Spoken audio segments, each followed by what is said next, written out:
This is, in fact, a very big year for Spyro. It's his 10-year anniversary for the franchise, and from a feature perspective, we're doing a lot of things for the first time. First and foremost, Spyro can fly at any point now. The player can basically, take to the skies whenever they want at any level. There's no restriction, and that's new to the franchise because in the previous titles, you either basically would jump and glide to a descent, or you were in a flying arena where you could do nothing but fly for that portion of the level. So we're really excited to sort of open up the gameplay and allow people that freedom that comes with flying. For the first time, you can play as both Spyro and Cinder, and you can switch between the characters at any point just by a tap of a button. And each character has their own unique moveset and abilities.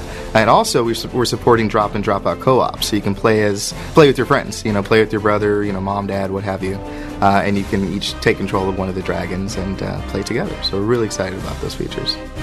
The cooperative play is local only. We're not supporting online, but you do share a screen, so it's not split screen. We really tried to differentiate each of the characters, so Spyro, being sort of this rare purple dragon, can harness all of the elements, so you can breathe fire, electricity, ice, and earth.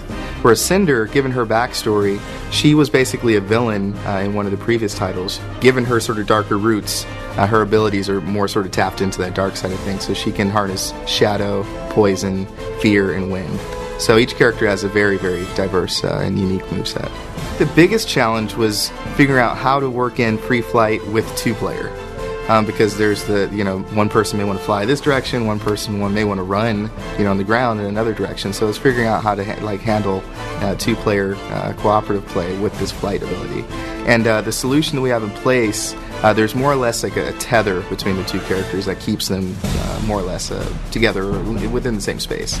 Because it's a sort of like a bungee, it has an elasticity to it, so that the moment you start to sort of test it, or the tension of that sort of bond between the two characters, you know that you need to start coming back towards one another, and it's very gentle the way it sort of like keeps you together on screen. So it works really well.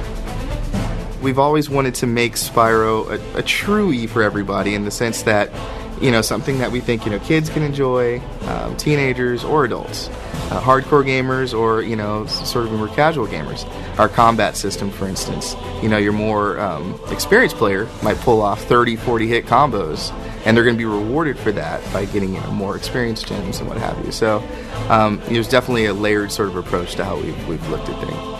Well, this is part 3 of a trilogy, so really the last 2 titles have sort of led up to everything that's happening in this game. This being the 3rd chapter, the Dark Master has been this sort of evil presence that we've referenced that's been sort of looming in the previous games. He's now been resurrected, and he's sort of been set free upon the world, so he's sort of thrusting the world into darkness. And Spyro and Cinder, at the end of the Eternal Night, the last game, they were in the middle of this mountain that was more or less collapsing on top of them. So Spyro, to save their lives, cocooned them in this sort of like this magical sort of gem. And a couple years have passed, and they're now basically freed from this gem. They see that the world has been thrust into darkness. We're bringing back Elijah Wood as the voice of Spyro. Gary Oldman has also come back as the voice of Ignitus, who's like a fire dragon, like an elder dragon. We have Wayne Brady voicing Sparks. He's a funny man, and it was great just bringing him into the studio. For Cinder, we have Christina Ricci as the voice of Cinder, so we're really excited about her role this time. And then we have Mark Hamill as the voice of the Dark Master. So again, just all-star cast. And then don't want to forget, Blair Underwood is also the voice of Hunter, who's like this cheetah warrior. So all-star cast. It really feels like you're playing through a Pixar or Disney film. The Legend of Spyro Dawn of the Dragon will be released on PlayStation 3, Xbox 360, Nintendo Wii, PlayStation 2, and a DS. And it'll be out this October.